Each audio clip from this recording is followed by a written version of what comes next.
Alright, we're going to go over putting head gaskets on an engine. Now, the subject we have right here is a 318 engine, originally a 2-barrel. Most 318s were 2 barrels. I've never had a 4-barrel 318 unless I put the 360 or 340 manifold on it, right? So one of the things that you see right here that'll help you out no matter what you're doing is get you a bolt, stud, or whatever, and this will help that gasket kind of line up, and more importantly, when you go to put that iron head on or aluminum head, you got kind of a guide hole to get that in there until you get to your dowels over here and get it locked in on the dowels, right? All right, now a little bit of backstory. So you see these are stock replacement pistons, and you probably can notice that is top dead center right there. That's how far it sits down into the hole. So what I'm doing with this, originally I've built this engine before, and then we pull it out and it's set around. So I just pulled it apart and cleaned it and re-ringed it, right? And the idea I'm doing with this build is, if you look back a while, there's a Mission Impossible video series with some of the professionals in the industry, Uncle Tony's Garage and David Vizard and Unity Motorsports. They went through and did some stuff on there, how to hot rod a 2-barrel 318 up, which, started out 135 horsepower. I know it's mind-blowing. So I'm kind of doing a similar build, given I'm not a professional. I'm a do-it-yourselfer. I own a 2-barrel 318, and I'm trying to hot rod it. So I'm like, well, let's just take what they're saying and see what I can do with it, right? So that's kind of the background with this right here. Honestly, if you're going to build a 318, getting a Magnum engine, well, it fixes this. It fixes the poor head flow, and you have a roller cam. Now, this happens to be a later model 318 with the roller cam in it, but they're a little bit harder to find. Magnum engine has all that. You get better water pump flowing, and you get serpentine belts. So, like, everything you could ever want. And it fixes the stupid rockers that Mopar has. So anyways, the gasket we're going to be using is, I'm going with the Mr. Gasket head gasket for this, 1121G steel shim head gasket, 28,000 compressed thickness versus the like 45,000, 45, 50 or whatever. Now, there's nothing wrong with 45 or 50 if you got compression. Now, you see that piston down in the hole, and I am porting the heads, and I stopped at this point because here's how the chamber usually looks right here. See how we got a lot of material in there? Now, after I unthrottled the valves, we removed a lot of that material, so that's going to lower my compression ratio right there. Now, it's going to flow more, but we took a compression ratio hit right there, so that gasket, that's one of the reasons I got that one. Now, I remember the Mr. Gasket ones were cheaper than the Fel-Pro ones back in the day. There's like $20 versus like $24 or something like that. That ain't the case now. These things over here are double the price of the Fel-Pros. So, yeah, if you go to get those, they're I don't know why they're twice as much, because Mr. Gasket is kind of like your cheaper brand, right? But they do work pretty good. I like the gaskets, never had any problem out of them. But anyways, that's a little bit of background on what we're doing on this. Let's get back into getting the head gasket and head on here. Okay, got a couple tools out. So your bolt holes, what you want to do is use something like this as a thread chaser. See how it's fluted in there? I like having a little cup or something with a little bit of paint thinner and dip this in there, run that in and out a couple times. We got our brush, right, to brush the hole out real good, then go through and brake clean it out real good and air hose it out, and they'll get all the crud out. What you don't want to do is not clean those, and even if you send it to the machine shop and had vatted or whatever, chase all your holes, clean everything thoroughly, right? So what would happen is you're going to torque your bolt down. If there's crud in there, it's going to give you a false torque reading. So you might be torquing it to 80 or 100 or something like that. If there's crud down in there, you're not really getting 80 torque clamping on there. Yeah, the bolt's torqued to that, but it's not mashing everything down to that clamp load right there. So you do not want to have that happen, because that's a blown head gasket and all that nasty stuff that you won't figure out till later, right? So that's a couple tips there. Once you get everything all cleaned and wiped down, then you're ready to go ahead and put the gasket on.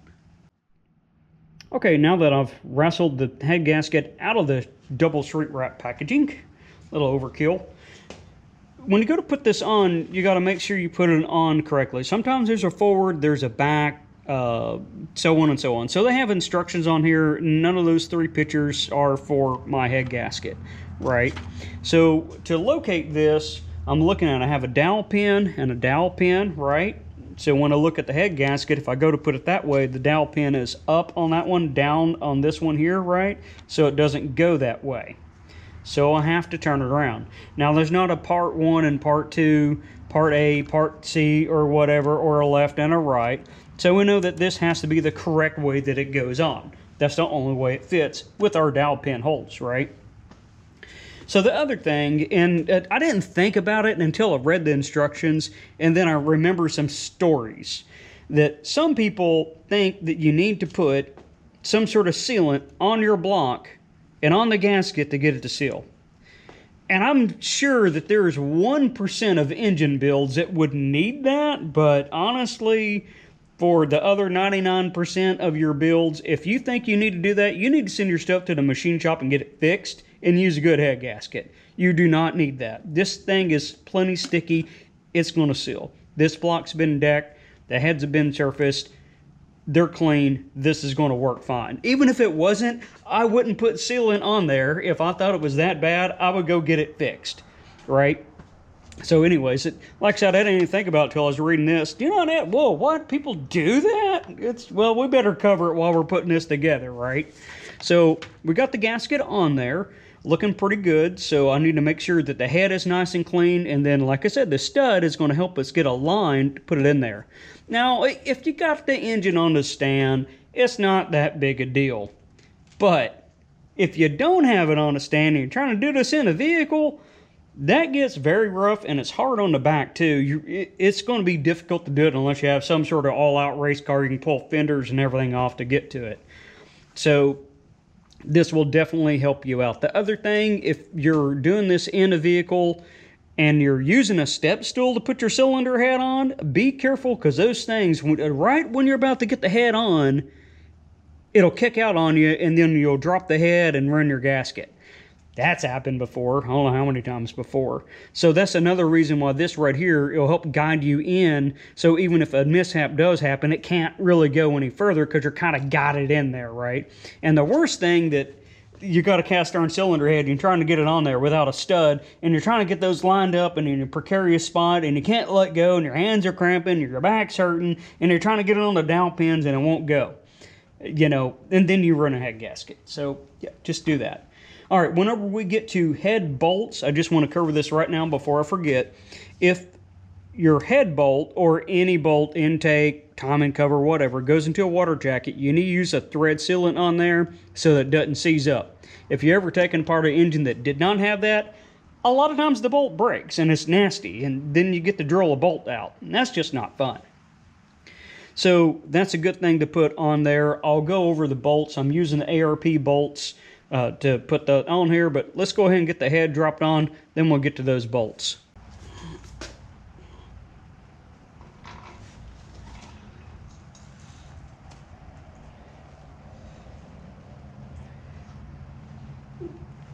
Oh, my hand.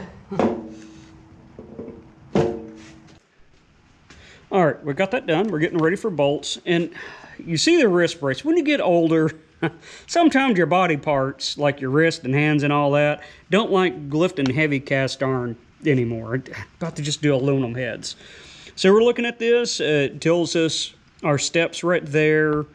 The chamfer's out of the washer on the bolt. So it goes towards the bolt head, right? And we already talked about thread sealant. They have the assembly lubricant right there. I'm going to inspect the bolts, make sure there's nothing nasty on them or anything. And we're going to go to 100 foot-pounds in 3 increments, like what it says right here. So we're just following step-by-step instructions right here. No matter whatever, well, I think ARP is about the only ones who sell fasteners for engines anymore, right? I know Dorman has some. I was going to go with the Dorman ones. I can't find them for sale anywhere. There is a part number for it, but nothing wrong with the ARPs. These are some pretty good bolts right here. Okay, we got our chamfer right there, right on the inside, right? So that goes towards the bolt face. like that right there, right? And see how it's nice in the flat side? If you can see it. The bolt's in the way.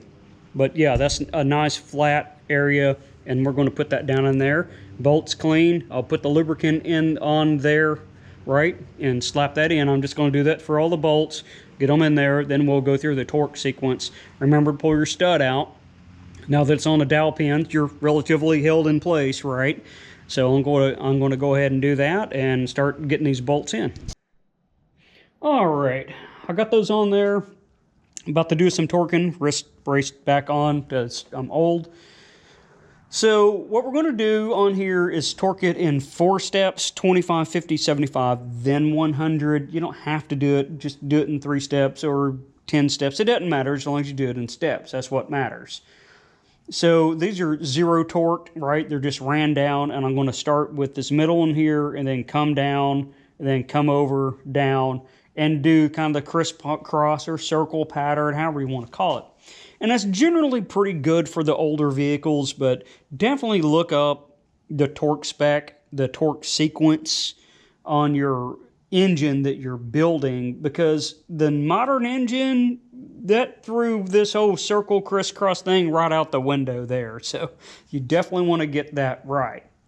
All right, well, I'm going to show you the torque steps that I'm doing at 25. The rest of them, it's the same thing. It's higher torque. That's the only difference.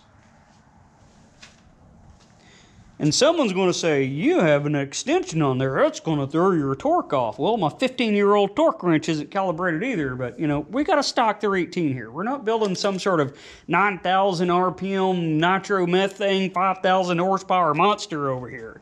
It'll be all right.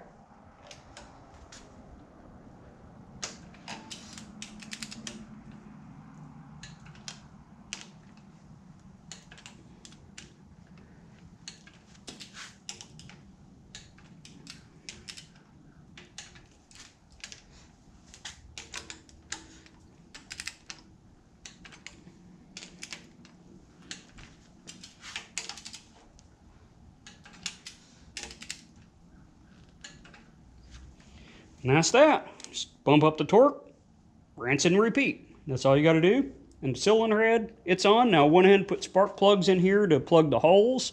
So it's a good idea to go ahead and cover your engine up to keep any dirt or debris or dirt daubers or whatever out of your engine whenever you get done. So hope you like this. Hope you learned something out of this. If you're looking to learn something out of it, and I appreciate you watching. See you next time on Broken Tool Garage.